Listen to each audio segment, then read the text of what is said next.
हाँ जी नमस्कार। एक बार फिर आपके सामने हाजिर हैं क्लास नंबर 4 लेकर। पिछली 3 क्लासेस के अंदर हमने विकास के सिद्धांत पढ़े हैं। अभिवृद्धि और विकास में अंतर हम लोगों ने देखा है और विकास को प्रभावित करने वाले कारक जो है वो हमने पढ़े हैं। तो लास्ट क्लास के एंड में आपको ये टास्क दिया गया था कि जब हमारी अगली क्लास होगी तब आप विकास की अवस्थाएं तैयार करके रखें और हम चारों अवस्थाओं को क्वेश्चनों ऑब्जेक्टिव क्वेश्चनों के थ्रू जो है डिटेल से कंसल्ट करेंगे। तो दोस्तों आज इसी ऑब्जेक्टिव सीरीज़ के अंदर हम बात करेंगे विकास की अवस्थाओं की। विकास की अवस्थाएं जिसको हम सामान्यतः 4 भागों में बांटते हैं, गर्भावस्था से लेकर किशोरावस्था तक जो है वो। इन अवस्थाओं की क्या विशेषता है, इन अवस्थाओं में क्या क्या चीज़ें हमें याद रखनी है, हम 1 बाय 1 जो है क्वेश्चनों के थ्रू जो है वो चर्चा करेंगे। तो देखिएगा आगे बढ़ते हैं और आज हम बात करते हैं आज का हमारा पहला क्लास नंबर 4 का और हमारी सीरीज का 66वां क्वेश्चन जो है। क्वेश्चन क्या कहता है, देखिए प्रश्न ने कहा कि बाल विकास की अवस्थाओं के बारे में जो असुमेलित है हमें वो छांटना है। क्या छांटना है? असुमेलित, यानी इसका मतलब ये है कि कुछ ऐसे विद्वान थे जिन्होंने अलग अलग तरीके से जो है ये बताया कि विकास या जिसे हम बाल विकास बोलते हैं उनको कितनी अवस्थाओं में विभाजित किया जा सकता है। तो कई बार एग्जाम में डायरेक्ट पूछ लिया जाता है कि रोस महोदय ने विकास की कितनी अवस्थाएं बताई या हरलोक महोदय ने कितनी बताई, शैल्य ने कितनी बताई। तो ये हमें याद रखना है। देखिए तो हमें बाल विकास की अवस्थाओं के बारे में जो सुमेलित नहीं है वो निकालना है। सबसे पहला लिखा हुआ है कि रोस महोदय ने विकास की 4 अवस्थाएं बताई। तो ये आपको बिल्कुल सही है, याद रखना है कि रोस महोदय ने विकास की 4 अवस्थाओं का वर्णन किया था। यदि नाम दिया जाए शैल्य का कि शैल्य ने विकास की कितनी अवस्थाएं बताई, तो ये भी ठीक है कि शैल्य ने विकास की 3 अवस्थाओं की चर्चा की थी। इसके बाद यदि नाम आए ईवी हरलोक का, क्या जी ईवी हरलोक महोदय के अनुसार विकास की कितनी अवस्थाएं हैं, तो उन्होंने भी विकास की अवस्थाएं बताई थी जी 10। इसका जो फॉल्स आंसर है वो है दोस्तों कोल। प्रश्न ये है कि कोल के अनुसार विकास की अवस्थाएं जो है वो 13 नहीं थी। इन्होंने विकास की अवस्थाओं को वर्णन जो किया वो इन्होंने बताई थी 12 अवस्था। तो हमें जो सुमेलित नहीं है वो छांटना है। तो इसका आंसर हो जाएगा जी ये वाला। तो हमें याद रखना है कि रोस महोदय ने बाल विकास की 4 अवस्थाएं बताई, शैल्य ने बाल विकास की 3 अवस्थाओं का वर्णन किया, जबकि हरलोक महोदय ने विकास की हमें अवस्थाएं बताई थी दोस्तों 10, जबकि कोल महोदय ने विकास की अवस्थाएं बताई थी 12। क्वेश्चन नंबर नेक्स्ट की ओर आते हैं। देखिए अगला प्रश्न जो हमारा है कि सामान्य बाल विकास को कितनी अवस्थाओं में विभाजित किया जाता है। जब हम किसी पर्टिकुलर व्यक्ति का नाम ना लेकर यदि हमसे सीधा पूछ लिया जाए कि सामान्यतः ये जो बाल विकास है इस बाल विकास को कितनी अवस्थाओं में बांटा जाता है, तो आप याद रखेंगे कि इसका सही आंसर होगा 4। बाल विकास को 4 अवस्थाओं में बांटा जाता है। मानव विकास की पहली अवस्था जो होती है वो होती है जी गर्भावस्था। दूसरी अवस्था जो होती है वो होती है जी शैशवावस्था। तीसरी अवस्था जो होती है वो होती है जी बाल्यावस्था। और चौथी अवस्था जो होती है वो होती है दोस्तों किशोरावस्था। सामान्य जब हम चर्चा करते हैं तो मानव विकास को इन 4 अवस्थाओं के अंदर, मानव तो नहीं कहेंगे, हम बाल विकास की चर्चा यदि कर रहे हैं क्योंकि हमारे सिलेबस में बाल विकास कि बाल विकास में इन 4 भागों के अंदर जो है वो बाल विकास को माना गया है ना। मानव विकास की पूछे या बाल विकास की जो प्रथम अवस्था होती है वो होती है जी आपकी गर्भावस्था, जहां से एक मानव के नए जीवन का बीज जो है वो पड़ता है। तो प्रश्न भी यही पूछा हुआ है कि बाल विकास की कुल अवस्थाएं कितनी होती है। तो बाल विकास के अंदर दोस्तों हम 4 अवस्थाओं की चर्चा जो है वो करते हैं। क्वेश्चन नंबर नेक्स्ट पर आते हैं 68। जैसा कि हमने पिछले प्रश्न में भी कंसल्ट किया कि मानव विकास की प्रथम अवस्था कौन सी है। क्या प्रश्न आया जी, मानव विकास की प्रथम अवस्था यदि हमसे पूछा जाए तो प्रथम अवस्था हो गई जी कौन सी अवस्था? गर्भावस्था। मानव विकास की या बाल विकास की जो प्रथम अवस्था हुई वो हो गई जी गर्भावस्था। अब आपको यहाँ कंफ्यूज नहीं होना, क्या जी शैशव अवस्था आंसर नहीं आया। शैशव अवस्था जन्मोत्तर बाद की पहली अवस्था होती है। जन्मोत्तर बाद, है ना, जिसको हम यूं भी कह सकते हैं जन्म के बाद की जो पहली अवस्था है, कौन सी जी? जन्म के बाद। जन्म के बाद की जो पहली अवस्था है वो तो है शैशव अवस्था। और सीधा पूछ लिया जाए क्या जी विकास की पहली अवस्था, मानव विकास की पूछे या हमसे पूछे कि विकास की प्रथम अवस्था कौन सी है, तो उसका आंसर होगा जी गर्भा अवस्था। क्या आंसर होगा जी? गर्भावस्था आंसर होगा। ये था हमारा क्वेश्चन नंबर 68। आगे बढ़ते हैं जी, क्वेश्चन नंबर 69। पहली मानव विकास की पहली अवस्था गर्भावस्था के कुछ प्रश्नों को हम डिस्कस कर रहे हैं। क्या कहता है देखिए, गर्भावस्था कितने कितने सप्ताह की होती है, ये पूछा गया। देखिए कितने सप्ताह की होती है? 45 सप्ताह, 40 सप्ताह, 52 सप्ताह या 44 सप्ताह। तो देखिए इसका जो सही आंसर है वो है जी कि ये 40 सप्ताह की जो है गर्भावस्था को माना गया है। ये गर्भावस्था के समय को लेकर है। कुछ बातें आप और याद रख सकते हैं। यदि पूछा जाए कि गर्भावस्था कितने सप्ताह की होगी तो आंसर देंगे जी 40। यदि आपसे ये पूछा जाए कितने दिनों की होती है तो आपको आंसर देना है 270 से 280 दिन। यदि आपको ये पूछा जाए कितने माह की होती है तो आप आंसर दे देना 9 माह। और यदि आपसे एक शब्द देता है वो चंद्रमाह, क्या शब्द देता है जी? चंद्रमाह, तो आपको आंसर देना है जी 10 माह। इसके साथ साथ आप एक बात और भी याद रख सकते हैं। यदि आपसे ये कहे कि ये जो गर्भावस्था है, कौन सी अवस्था? गर्भावस्था का न्यूनतम समय, कि न्यूनतम समय जो है वो कितना होगा, तो आप इसका आंसर दीजिएगा 180 दिन। न्यूनतम समय माना गया 180 दिन। और गर्भावस्था का जो अधिकतम समय माना गया, अधिकतम समय जो माना जाता है वो माना जाता है दोस्तों 330 दिन का। ये गर्भावस्था को लेकर जो है समय का कुछ डेटा है। सप्ताह पूछा जाए तो 40 सप्ताह देंगे। दिन पूछा जाए तो आप 270 से 280 दिन आंसर देना। यदि आपसे माह पूछा जाए तो 9 माह आंसर देना।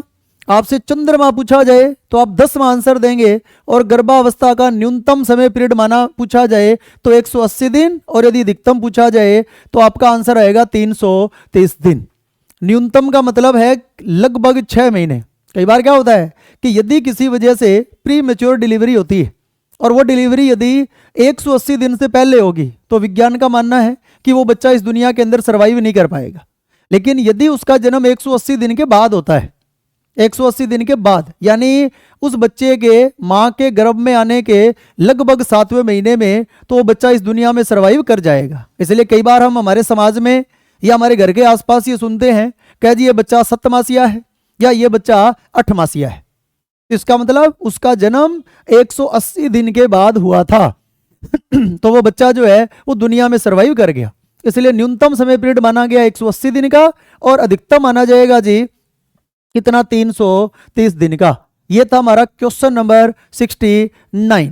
बढ़ते हैं क्वेश्चन नंबर 17 की ओर। क्वेश्चन नंबर 17 क्या कहता है कि निम्न में से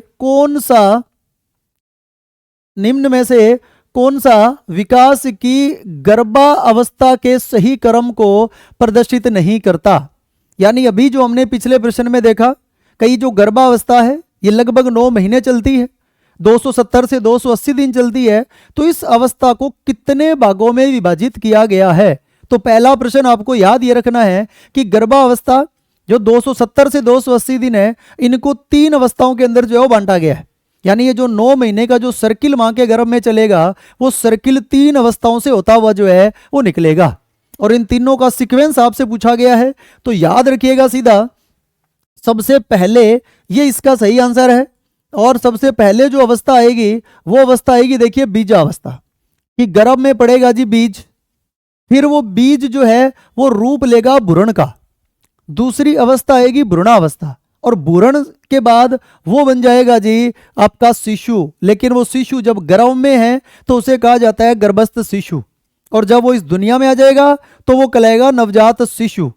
और जब वो 1 माह के बाद वही क्या बन जाएगा जी? शिशु बन जाएगा। हमने 3 शिशु की बात की है। देखिए, यदि माँ के गर्भ में है तो वो कहलाता है गर्भस्थ शिशु। इस दुनिया में आने के बाद 1 महीने तक का जो समय है, देखिए एक शब्द लेते हैं हम, नवजात शिशु। शब्द आया जी नवजात शिशु। यह नवजात शिशु माना गया है जन्म से 1 माह तक का जो शिशु है, जन्म होने के बाद 1 माह तक का शिशु है, इसे टेक्निकली नवजात शिशु जो है वो कहा जाता है। और जब तक वो माँ के गर्भ में है तब वो कहलाएगा गर्भस्थ शिशु। तो प्रश्न ये था कि निम्न में से कौन सा विकास की गर्भावस्था का सही क्रम है। तो इस गर्भावस्था को 3 भागों के अंदर विभाजित किया जाता है। 3 भागों की जो पहली अवस्था है वो बीजावस्था होती है, दूसरी अवस्था आपकी भ्रूणावस्था होती है, जबकि तीसरी अवस्था आपकी होती है जी गर्भस्थ शिशु की अवस्था। तो 3 अवस्थाओं में मां के गर्भ में एक बच्चे का, है ना, विकास जो है वो चलता है। तो क्वेश्चन नंबर 17 का जो सही आंसर है वो है जी ऑप्शन नंबर 2। कौन सा है जी? ऑप्शन नंबर 2 जो है वो इसका आंसर रहेगा। बढ़ते हैं क्वेश्चन नंबर 71 के लिए कि गर्भावस्था की कौन सी अवस्था सबसे लंबी है। इस प्रश्न का मतलब यह है कि जो 3 अवस्थाएं अभी हमने लास्ट प्रश्न में देखी थी, बीजावस्था, भ्रूणावस्था और गर्भस्थ शिशु की अवस्था, क्योंकि गर्भावस्था को हमने 3 भागों में बांटा, तो इनके अंदर से लंबी अवस्था कौन सी है? लंबी अवस्था का मतलब कौन सी अवस्था ज्यादा समय तक जो है वो चलती है। इसके लिए हमें तीनों अवस्थाओं का समय पीरियड जो है वो ध्यान होना चाहिए, फिर हम हमारा आंसर जो है वो निकाल लेंगे। तो देखिए, जो बीजा अवस्था है इसका समय माना गया गर्भ धारण से, गर्भ धारण से 14 दिन, जिसे हम 14 दिन या 2 सप्ताह भी कह सकते हैं। भ्रूणावस्था चलेगी 14 दिन से 2 माह तक। कब तक चलेगी जी? 14 दिन से 2 माह तक। और ये चलेगी देखिए 2 माह से जन्म तक, 2 माह से जन्म तक चलेगी। और जन्म के बाद जो अवस्था चलती है वो चलती है दोस्तों शैशवा अवस्था। लेकिन अभी तक उसने जो पूछा है वो पूछा है जी गर्भावस्था के बारे में। किसके बारे में पूछा है? वो पूछा गया है जी गर्भावस्था के बारे में। तो गर्भावस्था की ये 3 अवस्थाएं हैं। गर्भ धारण से 14 दिन तक जो चलती है उसको बीजावस्था बोलते हैं। 14 दिन से जो 2 माह तक चलती है वो भ्रूणावस्था होती है। और जो 2 माह से जन्म तक चलती है उसे बोलते हैं गर्भस्थ शिशु की अवस्था। तो लगभग 7 महीने जो अवस्था चली है वो चली है जी गर्भस्थ शिशु की अवस्था, जो सबसे लंबी अवस्था गर्भावस्था की मानी जाती है। तो देखिए, यही प्रश्न इसने कहा है कि सबसे लंबी अवस्था कौन सी है, तो आपकी हो जाएगी जी गर्भस्थ शिशु की अवस्था। और यदि आपसे यह पूछा जाए कि सबसे छोटी अवस्था कौन सी है, तो वो होगा बीजावस्था, क्योंकि ये गर्भ धारण से 10 से 14 दिन तक जो है वो चलती है। और लगभग आने वाले 1.5 महीना जो चलेगी वो आपकी भ्रूणावस्था है। और आने वाले लगभग 7-7.5 महीने जो चलेगी वो है जी गर्भस्थ शिशु की अवस्था। तो ये हमें समय पीरियड जो है वो गर्भावस्था का दोस्तों ध्यान रखना है। बढ़ते हैं अगले क्वेश्चन की और जो है वो क्या कहता है ये क्वेश्चन कि गर्भावस्था की किस अवस्था में भ्रूण की 3 परतों का निर्माण होता है। भ्रूण की 3 परतों का क्या होता है जी? निर्माण होता है। देखिए, इन तीनों जो अवस्थाएं हमारे पास है, वैसे तो नाम है जी भ्रूणावस्था। इस बीजावस्था में क्या होता है, जो अभी हमने देखा कि ये अवस्था चलेगी गर्भ धारण से 14 दिन तक।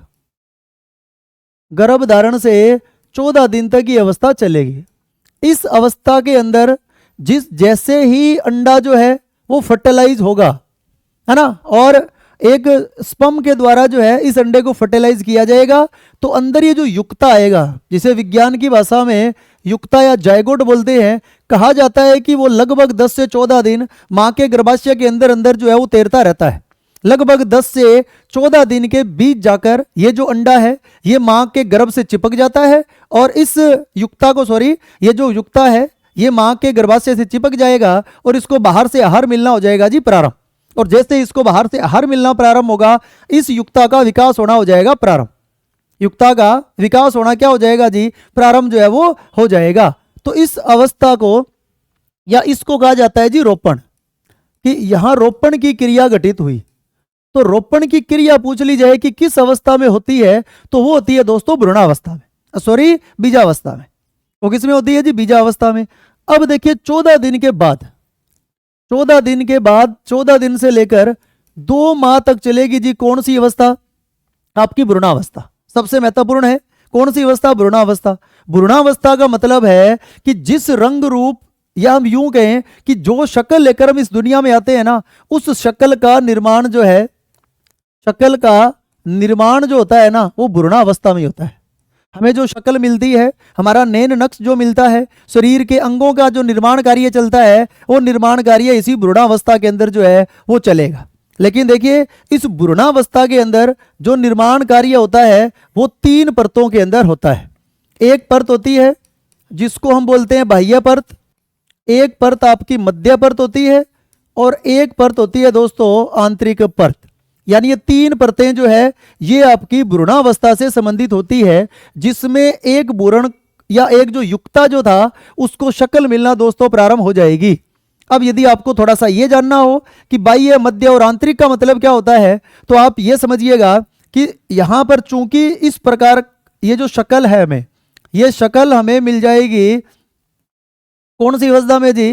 भ्रूणावस्था में। तो देखिए जो मानव आकृति हमें मिली, मानव शक्ल जो मिली, इसके जितने भी आंतरिक और बाह्य अंग जो है ना, वो इन परतों के अंदर जो है वो निर्मित होंगे। बाह्य परत का मतलब है कि इसमें हमारे शरीर के जो बाह्य अंग है, जैसे आपके बाल हो सकते हैं, जैसे नाखून हो गया है ना, जैसे त्वचा होगी, जैसे नाक है, जैसे दांत है ना, ये सारे निर्मित हो गए जी किसके अंदर? बाह्य परत में। मध्य परत में विकसित होती है जी मांसपेशियां, क्योंकि अंदर जाने से पहले बीच में आएगी मांसपेशियां। और आंतरिक परत के अंदर निर्माण होगा इस बच्चे के आंतरिक अंगों का, जैसे उसका लीवर हो गया, जैसे उसका पाचन सिस्टम है, फेफड़े हैं, तंत्रिका तंत्र है, हड्डियां हैं, इनका निर्माण होगा जी आंतरिक परत में।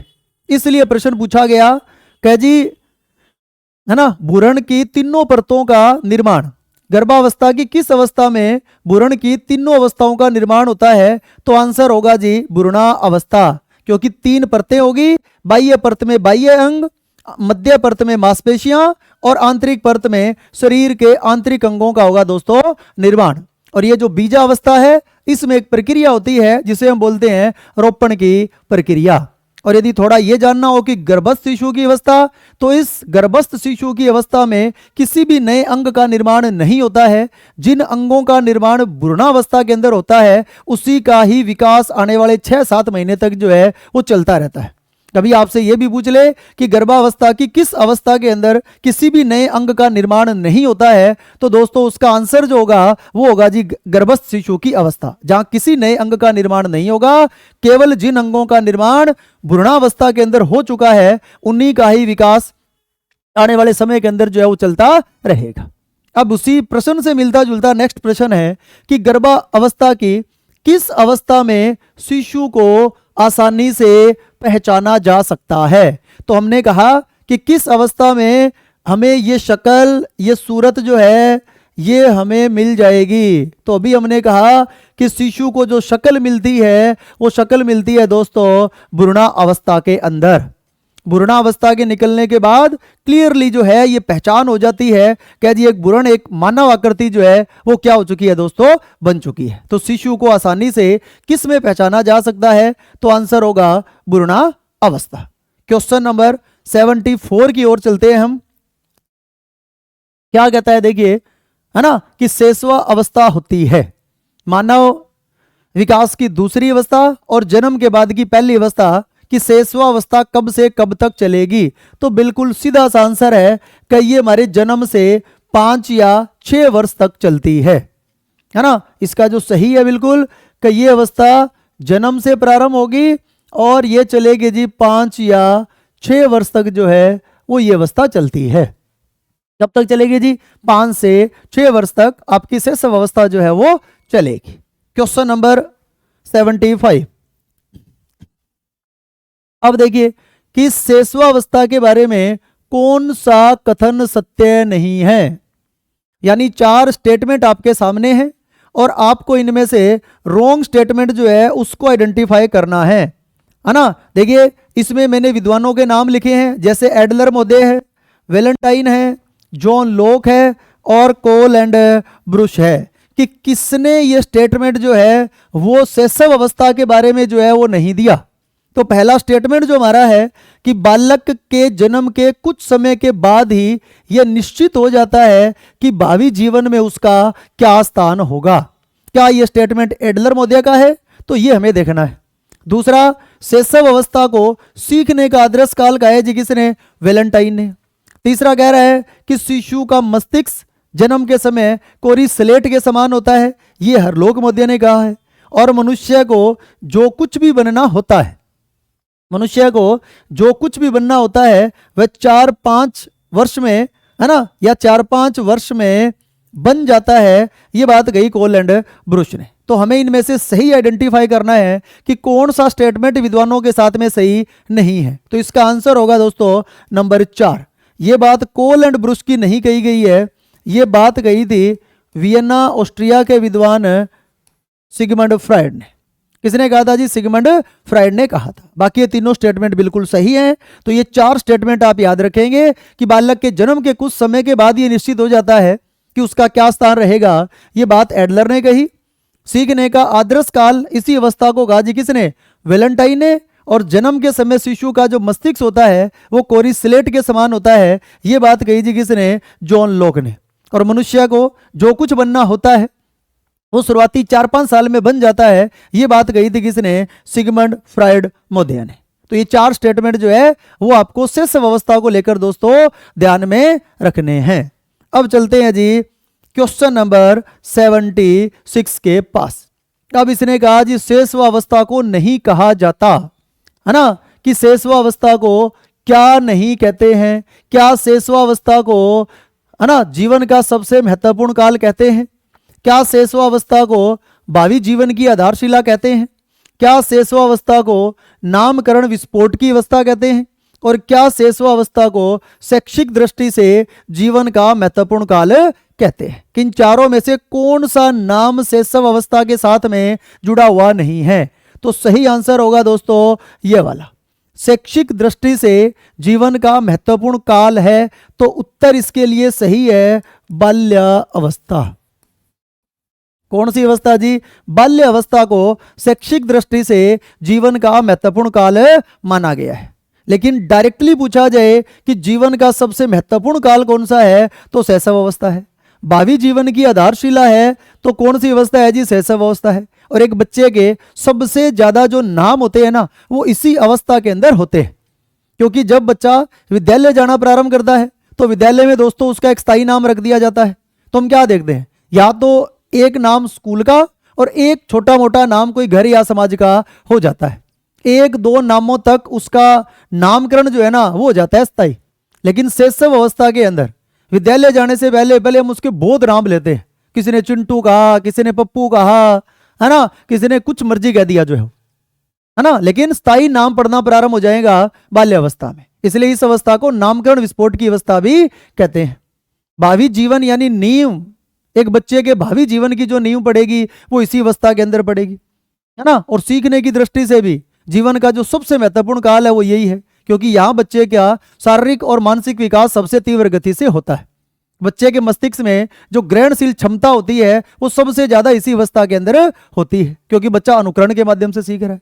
इसलिए आने वाले समय बच्चे के जीवन में कैसा होगा, इसकी बहुत बड़ी आधारशिला जो है वो इसी अवस्था के अंदर तैयार हो जाती है। तो याद रखिए, शैशव अवस्था को जीवन का महत्वपूर्ण काल कहा जाता है, भावी जीवन की आधारशिला होती है, और नामकरण विस्फोट की क्या होती है जी, अवस्था भी से कहते हैं। क्या नहीं कहते इसको, तो शैक्षिक दृष्टि से जीवन का महत्वपूर्ण काल नहीं कहते, शैक्षिक दृष्टि से जीवन का महत्वपूर्ण काल बोलते हैं जी बाल्य अवस्था को। बढ़ते हैं, देखिए दोस्तों आगे क्वेश्चन नंबर 77। अब प्रश्न आया कि शैशव अवस्था को कहा क्या जाता है, क्या क्या कह सकते हैं हम। तो देखिए, शैशव अवस्था को क्या खतरनाक काल कहा जाता है, क्या शैशव अवस्था को खिलौने की आयु कहा जाता है, और क्या शैशव अवस्था को पूर्व विद्यालय आयु कहा जाता है। यदि तीनों कहा जाता है तो इसका आंसर होगा जी उपरोक्त सभी, और इसका आंसर है जी उपरोक्त सभी। शैशव अवस्था को खतरनाक काल या कई बार इसके लिए यूज होता है अपीलीय काल, खतरनाक काल या अपीलीय काल, और ये टर्म इसको दी थी हरलोक महोदया ने। यानी शैशव अवस्था जीवन का खतरनाक काल है, क्योंकि सबसे ज्यादा जो बच्चों की मृत्यु होती है ना, वो दोस्तों इसी अवस्था के अंदर होती है। क्योंकि ज्यादा सर्दी बच्चे को परेशान करेगी, ज्यादा गर्मी बच्चे को परेशान करेगी, इसलिए हमें सबसे ज्यादा जो क्वेश्चन रहना पड़ता है वो इसी अवस्था के अंदर रहना पड़ता है। दूसरी विशेषता हम सबको पता है कि बच्चा किस अवस्था में सबसे ज्यादा खिलौने का प्रयोग करता है, तो उत्तर आएगा जी शैशव अवस्था। और विद्यालय जाने से पहले की आयु कौन सी है, तो वो भी है जी आपकी शैशव अवस्था। यहां पर मैं एक बात आपको बताना चाहता हूं कि यदि खिलौनों की आयु पूछा जाए और इसमें ऑप्शन दे रखे हो उसने दो, उसने आपको एक में लिख दिया क्या जी शैशव अवस्था, और एक में इसने लिख दिया जी पूर्व बाल्य अवस्था। एक तो लिख दिया जी शैशव अवस्था और एक आंसर क्या लिख दिया जी पूर्व बाल्य अवस्था लिख दिया, तो फिर आपका जो सही आंसर होगा ना वो आप लगाएंगे जी पूर्व बाल्य अवस्था ही। इसका कारण क्या है कि श्रीमती हरलोक महोदय ने शैशव अवस्था के दो भाग बता दिए थे।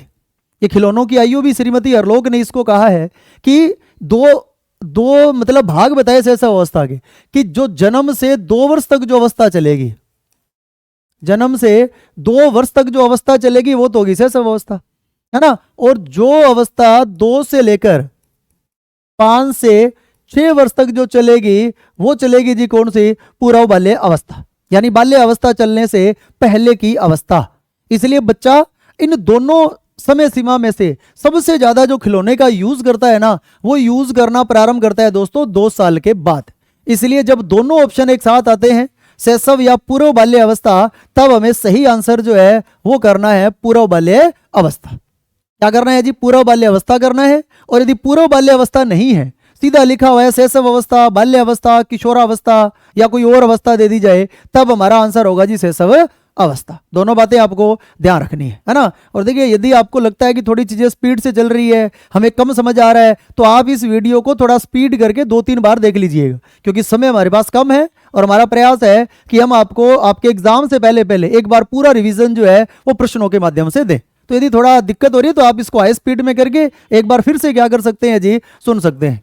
और मैंने हर बार निवेदन किया है कि यदि आप इस चैनल पर नए हैं या आपको पीछे की 3 क्लासें अच्छी लगी, कुछ फायदा मिला, कुछ रिवीजन हो रहा है, तो प्लीज इस क्लास को शेयर कीजिएगा, लाइक बटन दबाएं और बेल आइकन जो है वो बजा के रखें, ताकि जैसे ही मोस्टली 9:15 बजे हमारी जब क्लास होगी शाम को, तो आप जो है जल्दी से जो है ऑनलाइन आ जाइएगा जो है वो। आगे बढ़ते हैं। देखिए क्वेश्चन नंबर 78 क्या बोलता है फिर कि शैशव अवस्था की विशेषता नहीं है ना, कि कौन सी कैरेक्टरिस्टिक्स जो है वो शैशव अवस्था के साथ में जुड़ी हुई नहीं है। पहला देखिए सीखने की प्रक्रिया में तेजी, दूसरा क्या आया जी जिज्ञासा की प्रवृत्ति, तीसरा अनुकरण द्वारा सीखने की प्रवृत्ति, और चौथा आया जी चिंतन प्रक्रिया। तो पहले तो यदि हम इसके सही आंसर की बात करें कि कौन सी विशेषता इसकी नहीं है, तो दोस्तों शैशव अवस्था के अंदर चिंतन प्रक्रिया मानी नहीं गई है, यानी बच्चा किसी भी प्रकार का चिंतन नहीं कर सकता। मैं यदि इस प्रश्न को लेकर बात करूं तो आप 3 बातें याद रख सकते हैं। एक तो अतार्किक चिंतन,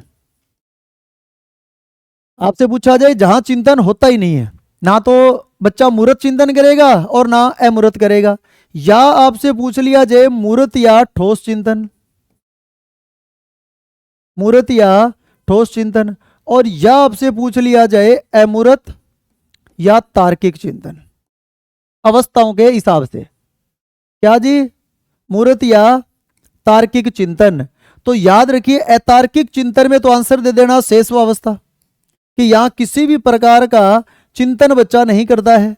मूर्त चिंतन में आंसर दे देना बाल्य अवस्था, कि बाल्य अवस्था का जो चिंतन होता है बच्चा केवल उन्हीं समस्याओं का समाधान कर पाता है जो उसके सामने फिजिकल प्रेजेंट होती है। और यदि अमूर्त या तार्किक चिंतन पूछा जाए तो आपको आंसर दे देना है जी किशोरा अवस्था। ये तीनों अवस्थाओं में चिंतन को मैंने एक साथ में जो है वो आपको बताया है। तो इस अवस्था की विशेषता क्या नहीं है कि बच्चा इस अवस्था में चिंतन प्रक्रिया बच्चे की प्रारंभ नहीं होती है। आगे बढ़े। देखिए अनुकरण द्वारा सीखने की अवस्था, नकल के द्वारा एक बच्चा इसी अवस्था में सबसे ज्यादा सीखता है। फिर है जी जिज्ञासा की प्रवृत्ति। तो जिज्ञासा की प्रवृत्ति देखिए इससे भी आप थोड़ा समझ लीजिएगा, 2 प्रकार की जिज्ञासाएं होती है। एक तो होती है देखो सीमित जिज्ञासा, सीमित जिज्ञासा, और एक आपसे यदि अलग पूछ लिया जाए प्रबल जिज्ञासा, प्रबल जिज्ञासा, दोनों बातें, सीमित जिज्ञासा या प्रबल जिज्ञासा। यदि सीमित और प्रबल नाम लगा हुआ है तो सीमित में तो आंसर देना शेषवावस्था। बच्चा जो चीज देखता है केवल उसी के बारे में क्या करेगा जी, जिज्ञासा प्रकट करेगा। लेकिन प्रबल जिज्ञासाओं का जो काल होता है वो होता है दोस्तों बाल्य अवस्था। प्रबल जिज्ञासाओं का जो काल होता है वो कौन सा होता है जी, वो होता है जी आपका बाल्य अवस्था। इसलिए दोनों में डिफरेंस भी याद में रखना है। और सीधा भी कहा जाए कि जिज्ञासा की प्रवृत्ति तो ये दोनों अवस्थाओं में पाई जाएगी, शैशव अवस्था और बाल्य अवस्था में। लेकिन जब प्रबल और सीमित में यदि पूछ लिया जाए तो प्रबल जिज्ञासा तो आप बताएंगे बाल्यावस्था में और सीमित जिज्ञासा बताएंगे जी आप शैशव अवस्था में।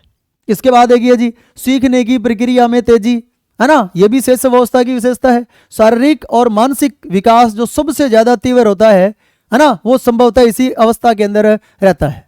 प्रारंभिक 2 वर्ष शारीरिक और मानसिक विकास की दृष्टि से बहुत तीव्र गति से बच्चा जो है वो एक प्रकार से चीजों को सीख रहा है। और सीखने की दृष्टि से वैसे भी इस अवस्था को क्या कहा गया है जी, सीखने का आदर्श काल जो है वो कहा गया है। तो इसकी कौन सी विशेषता नहीं है कि यहां चिंतन प्रक्रिया प्रारंभ नहीं होगी। प्रश्न नंबर देखिए 79 प्रश्न देखिए दोस्तों, हमें क्या कहता है कि कौन सी विशेषता शैशवावस्था की नहीं है। हमारा प्रयास है कि जो भी मेजर विशेषताएं हैं वो सारी की सारी प्रश्नों के माध्यम से डिस्कस कर ली जाए। अभी हमने चर्चा की कई इस अवस्था में शारीरिक और मानसिक विकास में तीव्रता होती है, बिल्कुल सही बात है। इस अवस्था में बच्चा दूसरों पर निर्भर होता है, यह भी बिल्कुल सही बात है। अपने माता पिता पर बच्चा क्या रहेगा जी, निर्भर रहेगा। बच्चे में दोहराने की प्रवृत्ति होती है, यह बात भी बिल्कुल ठीक है कि बच्चा हर चीज को दोहरा कर क्या करता है जी, सीखता है। तो कौन सी विशेषता नहीं है, तो इस अवस्था की विशेषता नहीं है नैतिकता का पूर्णता, है ना। नैतिकता की पूर्णता ये विशेषता है जी आपकी किशोरा अवस्था की, है ना। नैतिक विकास परिपूर्ण हो जाता है या अपने अधिकतम चरम पर पहुंच जाएगा, वो पहुंच जाएगा दोस्तों किशोरा अवस्था में। तो इस अवस्था में शारीरिक और मानसिक विकास में तीव्रता होगी, इस अवस्था में दूसरों पर निर्भरता होगी और बच्चे में दोहराने की क्या होगी जी, प्रवृत्ति होगी। तो इसका जो सही आंसर है वो सही आंसर है दोस्तों, है ना, क्वेश्चन नंबर 79 का आंसर होगा 4 नंबर की नैतिकता की पूर्णता जो है वो विशेषता है जी किशोरा अवस्था की।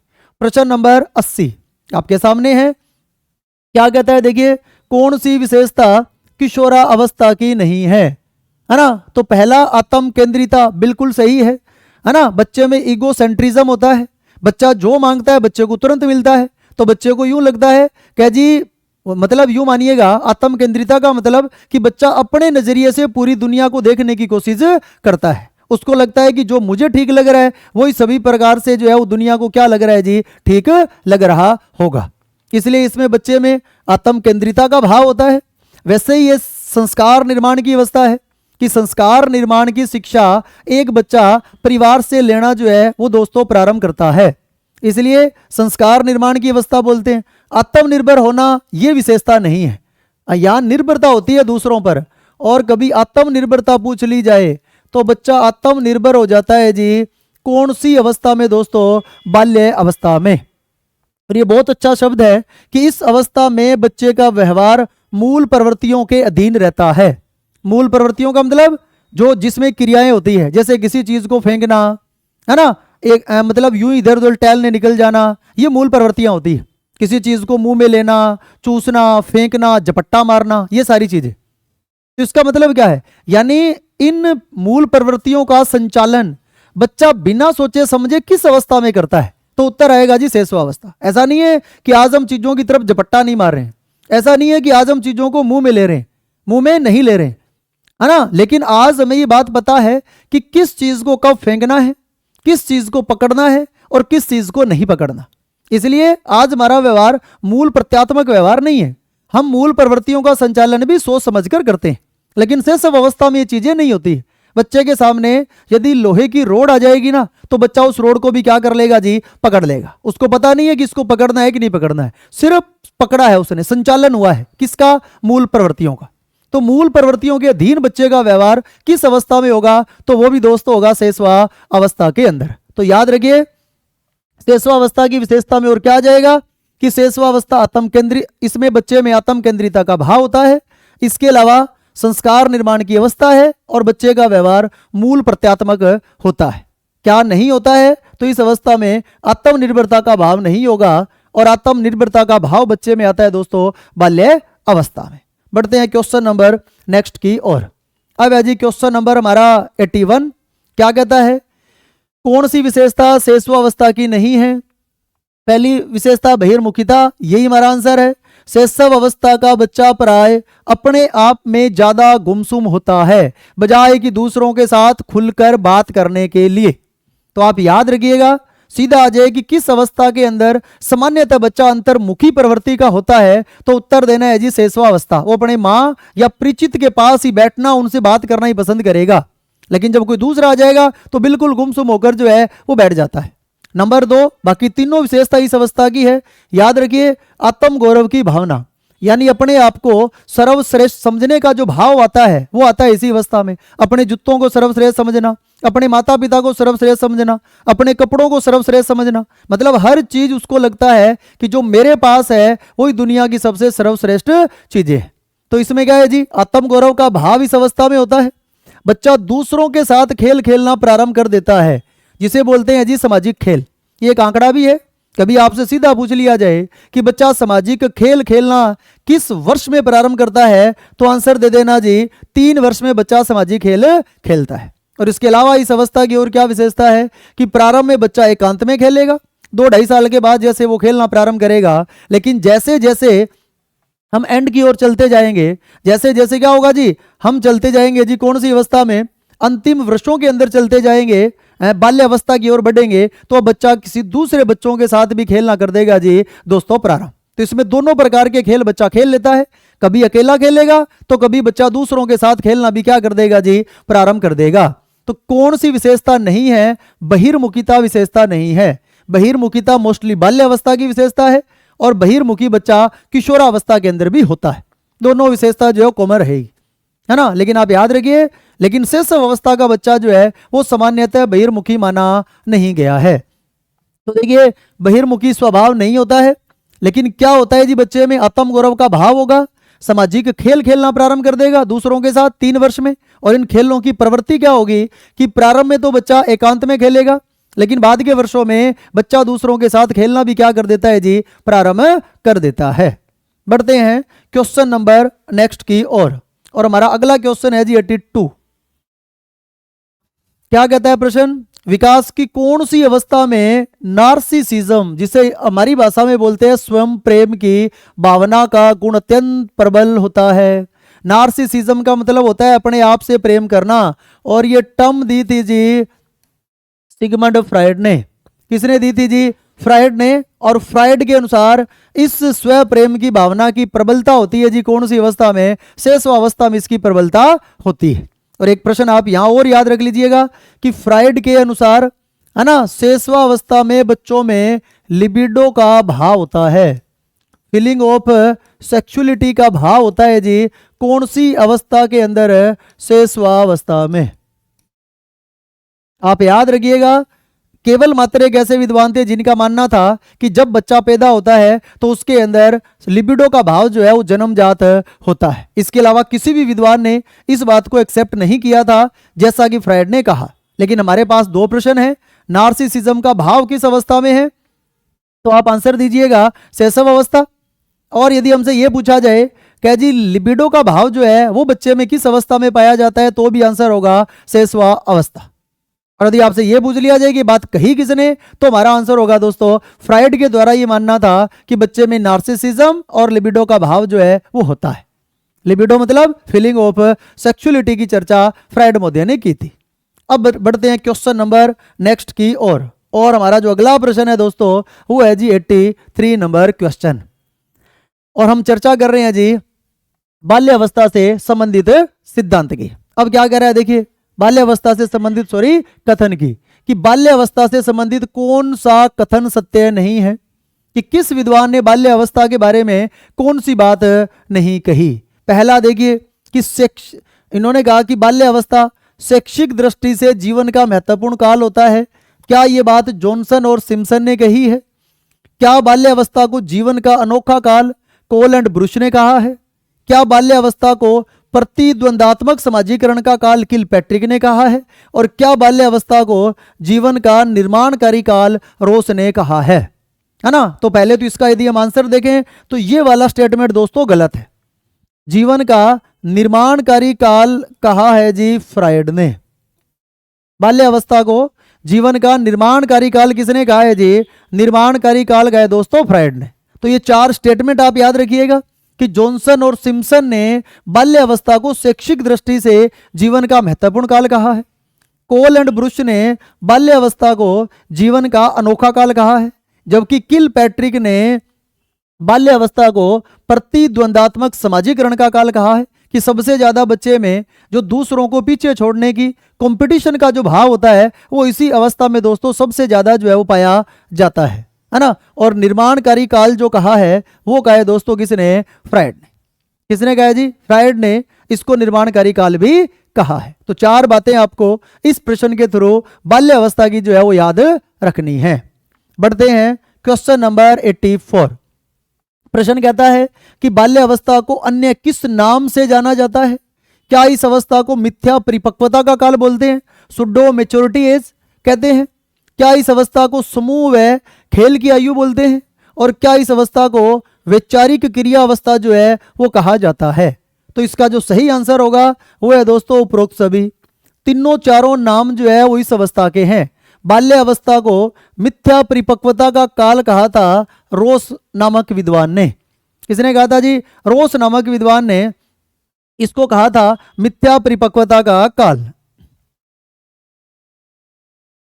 क्या कहा है जी? मिथ्या परिपक्वता का काल जो कहा है। मिथ्या का मतलब होता है झूठी परिपक्वता, छदम, है ना। कि इस अवस्था में चूंकि बच्चा कुछ कार्य अपने आप करने लग जाता है ना, जैसे पिता की तरह खाना खाना, नहाना धोना, है ना, बाहर जाना, खुद खेलना, खुद बस्ता तैयार करना, तो उसको लगता है कि जी मैं मैच्योर हो गया, अब मैं बड़ा हो गया और मैं सारे काम पिता की तरह कर सकता हूं, जो कि बिल्कुल उसकी परिपक्वता के हिसाब से जो उसको लगता है वो होता नहीं है। इसलिए उसको बोलते हैं जी मिथ्या परिपक्वता का काल। नंबर 2 समूह और खेल की आयु। तो इस अवस्था में बच्चा अब अकेला खेल खेलना पसंद नहीं करेगा और वो अपनी उम्र के हिसाब से समूह बनाना कर देगा प्रारंभ। इसको समूह को इंग्लिश में गैंग बोलते हैं। तो कई बार सीधा आ जाता है कि जी गैंग अवस्था कौन सी है? तो गैंग आयु भी है जी बाल्यावस्था।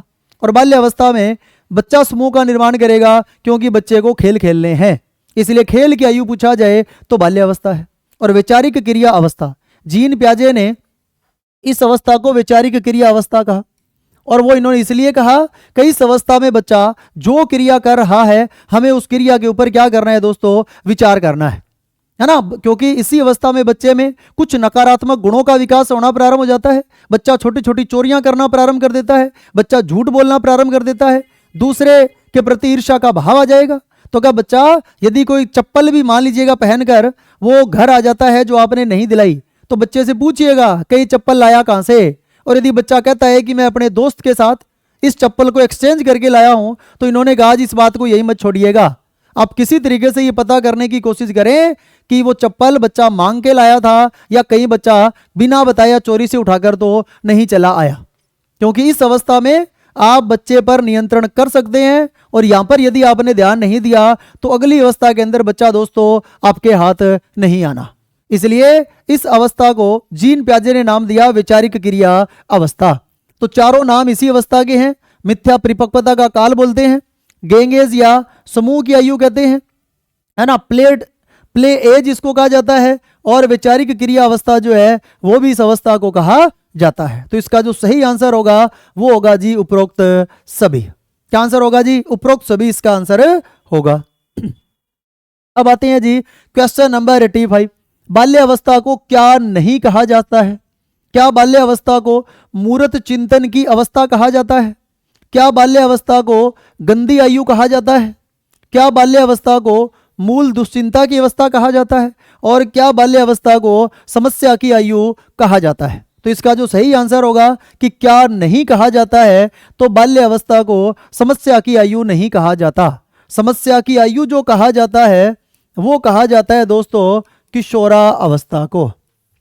समस्या की आयु जो कहा जाता है वो किसको कहा जाता है जी? वो कहा जाता है जी किशोरा अवस्था को। किसको कहेंगे जी? किशोरावस्था को जो है वो कहा जाता है। अब आप देखिए जी, है ना, इसको क्या कहा जाता है? मूर्त चिंतन की अवस्था इसको कहा जाता है। हमने पीछे चर्चा करी, गंदी आयु कि एक बच्चा सबसे स्मार्ट भी इसी अवस्था में दिखेगा और सबसे सुगला यदि हम कहें, है ना, जिसके कपड़े बटन टूटे हुए, टाई सुबह यहाँ दोपहर में यहाँ, है ना, जूते जो सुबह पॉलिश करे होंगे बाद में पूरा मिट्टी से भर के लाएगा, बच्चा कीचड़ में हुआ जो है वो, क्योंकि खेल खेलता है, सबसे ज्यादा खेल इसी अवस्था के अंदर बच्चा खेलता है। इसलिए इस अवस्था के अंदर क्या होगा कि बच्चा स्मार्ट भी दिखाई देगा और खेल खेलने की वजह से बच्चा गंदगी के अंदर भी हुआ जो है वो दिखाई देता है। इसलिए इसको गंदी अवस्था भी कहा जाता है। और एक इसको नाम दिया जाता है मूल दुश्चिंता की अवस्था। ये नाम दिया जी केरने हार्नी ने, है ना, एक विद्वान थे केरने हार्नी। इन्होंने इस अवस्था को कहा मूल दुश्चिंता की अवस्था, कि बच्चा पहली बार बिना किसी स्पोर्ट के घर से बाहर निकलता है इस अवस्था में लगभग 6 साल के बाद। और घर से बाहर निकलकर बच्चा मोस्टली यहाँ कहाँ जाएगा जी? वो जाता है जी विद्यालय में। तो बच्चे को ये चिंताएं होती है कि वो विद्यालय जब जाएगा तो बच्चा किससे बात करेगा, कैसे जो है टॉयलेट के लिए जाएगा, खाना किसके साथ खाएगा, बस कहाँ खड़ी होगी, है ना, वापस आके बस पर कैसे चढ़ेगा। इस प्रकार की कुछ चीजें बच्चे के दिमाग में जो है वो चलती रहती है। यानी कई प्रकार की चिंताओं के साथ बच्चा पहली बार बिना माता पिता के सपोर्ट से क्या करता है जी? घर जो है वो छोड़ता है। इसलिए इस अवस्था को क्या कहा गया? मूल दुश्चिंता की अवस्था भी कहा जाता है। तो तीनों याद रखिए, ये मूर्त चिंतन की अवस्था भी है, गंदी आयु भी है, और इसको कहा जाता है जी मूल दुश्चिंता की या मूर्त चिंतन की अवस्था भी कहा जाता है। ये बाल्य अवस्था का कुछ नाम थे। आगे बढ़ते हैं, देखिए क्वेश्चन नंबर 86। ये भी क्या कहता है जी? बाल्य अवस्था की विशेषता नहीं है। कौन सी विशेषता बाल्य अवस्था की नहीं है? तो देखिए इस अवस्था में शारीरिक और मानसिक विकास स्थिर हो जाता है। बिल्कुल सही बात है, शारीरिक और मानसिक विकास तीव्र होगा शैशव अवस्था में और स्थिरता आ जाएगी जी इस अवस्था में। लेकिन सामाजिक और नैतिक विकास जिसका अभाव था शैशव अवस्था में, इस अवस्था में सामाजिक और नैतिक विकास जो है उसका विकास होना दोस्तों क्या हो जाता है जी? प्रारंभ हो जाता है। इस अवस्था के अंदर क्या है जी? दूसरों पर निर्भरता नहीं होती है। ये विशेषता अभी हम कर आए हैं। ये विशेषता है जी किसकी? शैशव अवस्था की। किसकी है जी? शैशव अवस्था की है। और गैंग एज इसी अवस्था को बोलते हैं। तो देखिए इस अवस्था को हम समूह की आयु भी कहते हैं। तो तीन विशेषताएं हैं। ये शारीरिक और मानसिक विकास में स्थिरता होगी, सामाजिक और नैतिक विकास यहां से प्रारंभ हो जाएगा और बच्चा समूह में खेल खेलना क्या कर देगा जी? प्रारंभ कर देगा। यानी गैंग एज जिसको कहा जाता है। क्या नहीं कहा जाता? दूसरों पर निर्भरता इस अवस्था की विशेषता नहीं है। आगे बढ़ते हैं जी क्वेश्चन नंबर नेक्स्ट की ओर, कि बाल्य अवस्था की विशेषता नहीं है। कौन सी विशेषता बाल्य अवस्था की नहीं है? तो देखिए नेतृत्व के गुणों का विकास इस अवस्था में नहीं होगा। यहां पर बच्चे में नेता बनने का भाव जरूर आता है। क्या आएगा जी? नेता बनने का भाव आएगा।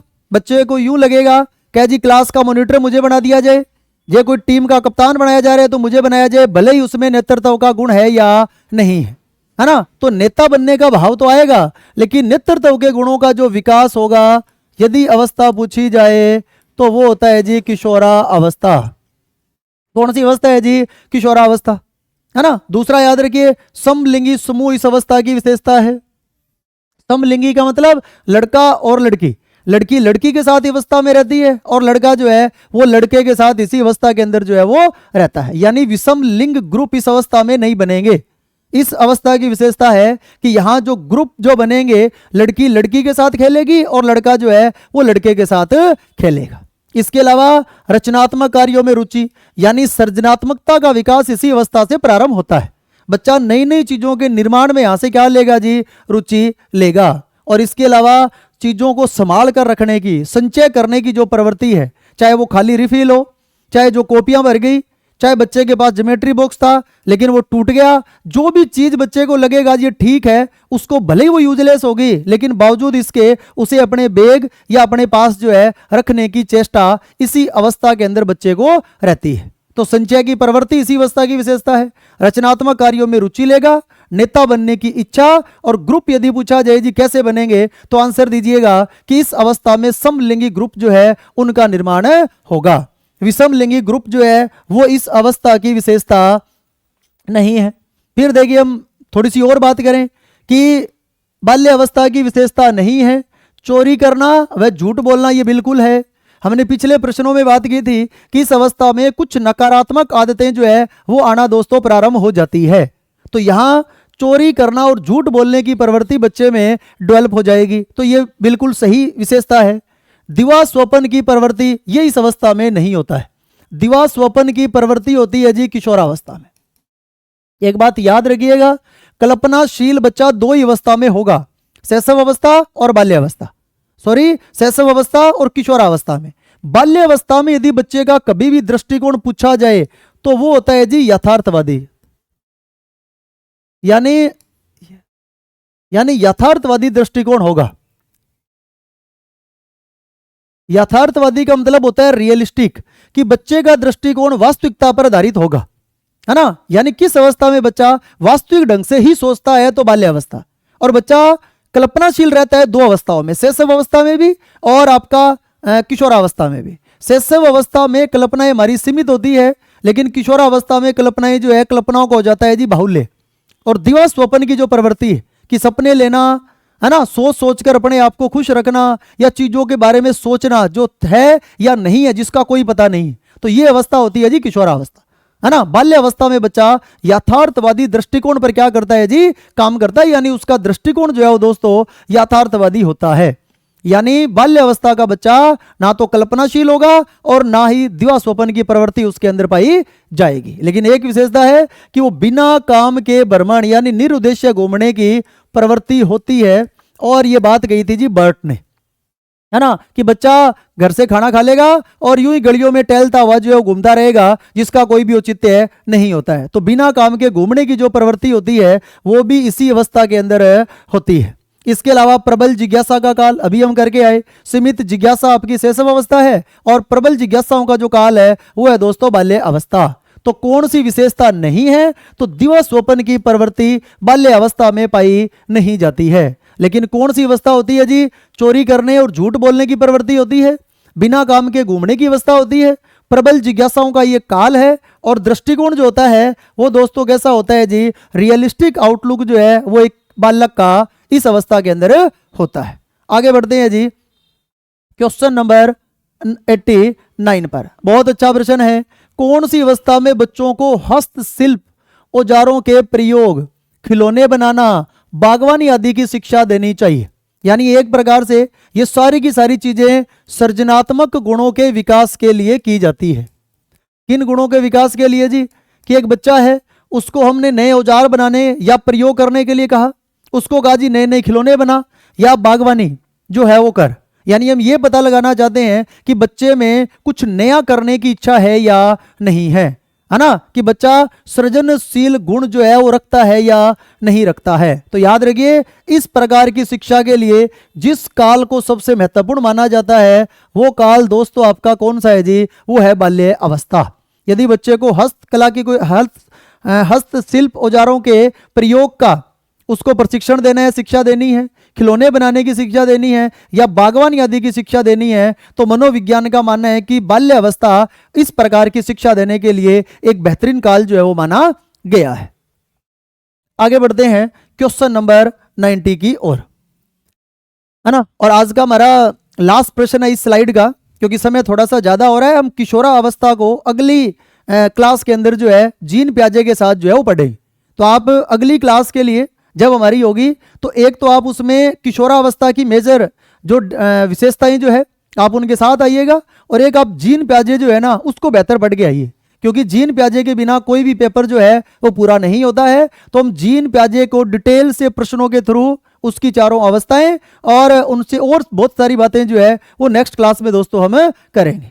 तो आप अगली क्लास के लिए किशोरावस्था और जीन प्याजे के ऊपर जो है वो अध्ययन करके आइएगा। और उसके बाद एक और क्लास, लास्ट क्लास हम लेंगे, वो लेंगे जी वृद्धि विकास के सिद्धांतों, कुछ जो अन्य जो सिद्धांत है उन पर आधारित। तो लगभग 2 या 3 क्लासों में हम वृद्धि विकास जो है उसके ऑब्जेक्टिव प्रश्नों को अधिकतम लास्ट तक ले जाएंगे। तो आज का लास्ट प्रश्न है, देखिए प्रश्न ये है कि हरलोक के अनुसार पूर्व बाल्य अवस्था की अवधि होती है, और ये हमने अभी कंसल्ट किया था, वो अवधि होगी जी 2 से 6 वर्ष।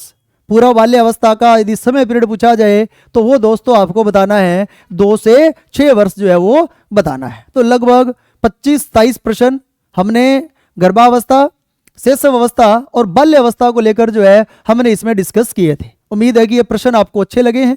बहुत सारी चीजें इन अवस्थाओं को लेकर आपकी क्लियर हुई है ना। तो आप अगली क्लास के लिए तैयार रहिएगा। कल वही 9:15 बजे हम फिर मिलेंगे किशोरावस्था और जीन प्याजे के साथ में, है ना। तो इनको बढ़िया से तैयार करके रखें और इस चैनल को ज़्यादा से ज़्यादा सब्सक्राइब करें और अपने दोस्तों तक जो है ना, इस वीडियो का लिंक जो जरूर पहुंचाएं। इसी उम्मीद के साथ मिलते हैं कल एक नई क्लास के साथ किशोरावस्था प्लस जीन प्याजे को लेकर। Thank you.